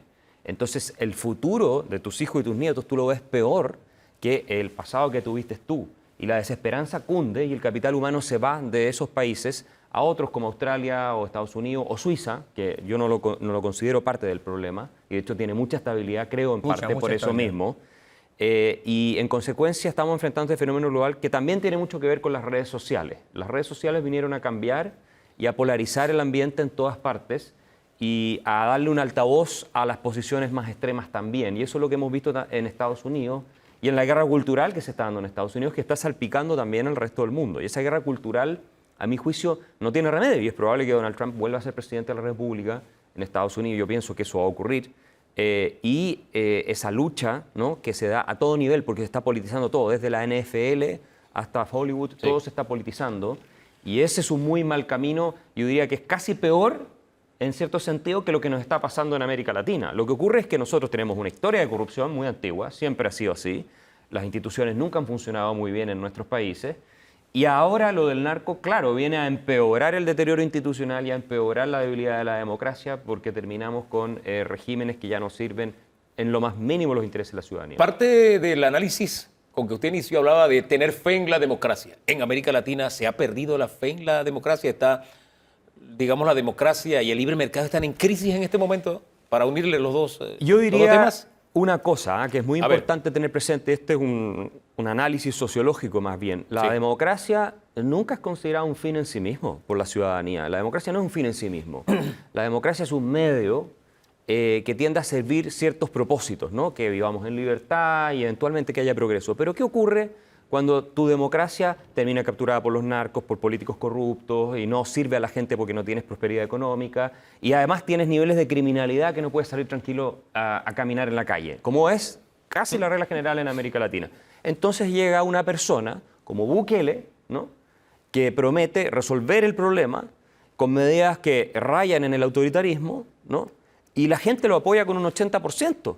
Porque es obvio, tú quieres vivir en un país donde puedes salir a caminar a la calle, donde te están asesinando, no te están secuestrando, no te están matando, y además donde tienes ciertos niveles de prosperidad económica. Y esto no quiere decir que yo esté apoyando a Bukele, pero por supuesto que se pierde la fe en la democracia cuando ya no está sirviendo los intereses de la gente. Ahora, de la forma en que lo plantea, la pregunta es, ¿vendrán más Bukeles o vendrán más de los mismos disfrazados de Bukele? Yo creo que van a venir, es el líder más popular en muchos países de América Latina, varios Bukeles más, o sea, en su manifestación, en su expresión más idiosincrática, pero en ese sentido. Pero va a ir en el sentido de respuestas más duras, un poco más autoritarias, porque la clase política está perdiendo el control de lo que ocurre en sus países y es parte, se está convirtiendo en muchos lugares en una de las causas del problema, sobre todo cuando se dejan comprar por el narco. Y eso lo vemos en toda la región, y yo creo que lo de la extinción de dominio en este país algo tiene que ver con la influencia del narco. Hay un tufillo, para usar la palabra que comúnmente utiliza nuestro invitado anterior, don Guillermo Antonio Adames. Don Danilo, por favor. Ok. Tenemos una América Latina que ha tenido en los últimos 3, 4 años incendios por todos lados, incendios en países. Estos incendios son la realidad de una sociedad harta, golpeada de extremo, que busca desahogar su ira y encontrar una solución rápida a lo que está viviendo, o es la acción de grupos políticos organizados que pretenden conquistar el poder bajo una herramienta o una metodología distinta al marxismo clásico. Y se lo pregunto porque estas son teorías que ahora están pululando y que de alguna manera quieren validarse políticamente. No, yo creo que hay ambas cosas y no nos olvidemos que el socialismo del siglo XXI, del cual se dice la Marta Harner, que es una de las principales teóricas, ¿no? Marxista, asesora de Chávez y cercana a Fidel Castro. Marxista de libro. Claro, y era chilena, ¿no? Y la verdad es que ellos quieren usar la democracia, el plan es usar la democracia y no la revolución armada para tomarse el poder y desde ahí construir regímenes autoritarios. Las propuestas de asambleas constituyentes que hacen van en esa dirección. Nosotros rechazamos la última constitución en Chile y nos salvamos de un régimen de izquierda chavista, esa es la verdad, con el rechazo que hicimos el 4 de septiembre del año pasado ya a esta altura. Que recién era por un gobierno recién instalado. Claro, bueno, y el gobierno de Gabriel Boric está alineado con toda la izquierda latinoamericana y no nos olvidemos tampoco de que hay un vínculo estrechísimo en sectores de la izquierda extrema y el narcotráfico en toda América Latina. O sea, Venezuela es una narcodictadura. En los regímenes de los Castro, que son los ídolos de todas las izquierdas duras en América Latina, siempre estuvieron vinculados al narco. Pero la derecha no se ha salvado tampoco del narco. No, pero fíjense... Han tenido relación con el el narco. ¿Autodefensas? Sí, pero yo quisiera ubicar dentro de esta descripción hacia dónde camina Colombia. Esa es una gran pregunta. ¿Hasta qué punto Gustavo Petro va a intentar lo que hacen en todos lados, que es perpetuarse en el poder eternamente, darle oxígeno a la guerrilla como se lo dio Santos, y el narco está resurgiendo en Colombia con mucha fuerza. Uribe es el único que realmente logró frenar y restaurar la seguridad pública en Colombia. Creo que es uno de los mejores presidentes que ha pasado en tiempos recientes, con todo lo que uno le pueda criticar, por América Latina. Que son muchas cosas. Sí, claro, es que no es fácil estar ahí, tomar claro. decisiones, es muy difícil estar en esa situación. Imagínense lo que era Colombia, tratar de arreglar ese problema, imposible. Pero él arregló mucho de eso y entonces tenemos una situación hoy en la cual, como no están los Álvaro Uribe, sino que esta gente blanda, que además se está dejando corromper por el narco, que eso es algo que yo creo que a él no se le puede decir, estamos entregándole a nuestros países cada vez más al control del narco, porque se compran los jueces, se compran policías, se compran políticos, y al final está todo corrupto. ¿Cómo resuelves ese problema? En esa receta, si le sumamos el ingrediente populismo y clientelismo político, ¿hacia dónde nos lleva así es? Sí, mientras tanto los políticos lo que hacen es tratar de dejar a la gente contenta regalándole cosas, que es el clientelismo clásico de la historia latinoamericana, y ustedes pueden ir a Argentina, que eso en esteroides, y que estamos con 100% de inflación en Argentina, por eso iba a seguir subiendo. Y claro, las personas reciben esto y mientras tanto vas arruinando tu país porque lo tienes que endeudar. Acá no hay Banco Central, no pueden emitir moneda local, por lo tanto se salvaron de eso, afortunadamente. Pero en Argentina el candidato que está creciendo más en la encuesta es Javier Milei, que propone la dolarización para terminar con el festín que se dan los políticos imprimiendo dinero para gastar y dejar a la gente tranquila, mientras el país está cayendo en manos del narco y la delincuencia no tiene control y pasan todos estos problemas. Hombre, don Axel, pero acá ya estamos destinando todos los ingresos del canal a subsidio, que es una forma de clientelismo. Exacto. Ahora, mire el peligro, sí. Don Danilo. Comparemos dos estados en tensión, aunque uno no lo reconocería nunca. Me refiero a México. México presenta las peores cifras en materia de muertos por violencia, por criminalidad vinculada al narco, etc. Y son catastróficas. Ni siquiera habían tenido esas cifras con el presidente anterior a Peña Nieto, que era del PAN, que había sido un periodo terriblemente violento. Se me acaba de escapar el nombre del presidente anterior a Peña Nieto. Calderón. Calderón, exacto, Felipe. Comparémoslos con Perú, ¿no? Que es un país que cada vez llega a un fondo que uno cree que llegó al fondo, pero hay un fondo más profundo que ese fondo.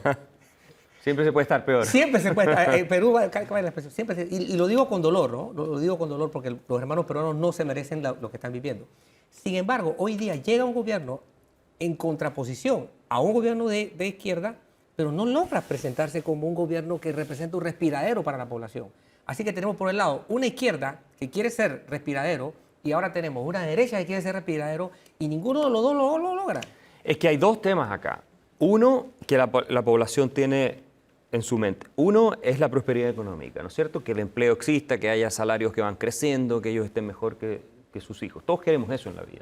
Ese es un tema y eso todo solamente lo consigues con Estado de Derecho, es decir, con protección férrea del derecho de propiedad, que tú le aseguras a los inversionistas extranjeros que no le vas a robar las cosas que ellos han puesto en tu país, las inversiones, etcétera, que América Latina tiene una historia de eso. Y lo otro es el orden público, que está asociado. Entonces, la gente quiere, por un lado, seguridad, como digo, que no lo estén matando en las calles, y por otro lado, prosperidad. Y si tú tienes un sistema que no es capaz de garantizar esas dos cosas, aparece un salvador. Entonces, la izquierda peruana no tiene ni una posibilidad de garantizar esto, y la derecha peruana difícilmente puede garantizar esto. Entonces, tú lo que necesitas es un consenso transversal de la clase política o un líder que sea capaz de someterlos a todos y obligarlos a tomar determinadas decisiones de manera tal de que beneficien a la población, que tampoco es el ideal. Lamentablemente estamos en una tragedia. Las tragedias se definen porque todos los resultados posibles son malos. Lo que pasa es que hay unos menos malos que otros. Bueno, con esa reflexión cerramos. Gracias, don Axel Kaiser, por habernos acompañado. Gracias. Muchas gracias a usted. A usted, don Danilo. Yo en 2 fines de semana no estaré compartiendo con ustedes, pero volveremos, como alguien dijo eso recientemente incluso. Volveremos. Por lo pronto, quedan en buenas manos don Danilo y también de Dorcas de la Rosa Guevara. Que le vaya muy bien, don Arnulfo. Perdón, Hugo. No, después lo dijo otro y no voy a mencionar el nombre porque a él no le gusta que no es que no publiquen la foto, sino que digan el nombre. Así que el programa completo lo pueden ver en esta tarde a las 3 en Eco TV y siempre disponible en plataformas. Mientras usted lo hace, pues, ¿qué tal si seguimos haciendo el esfuerzo y nos regalamos el mejor fin de semana de nuestras vidas? ¿Le parece? Bendiciones.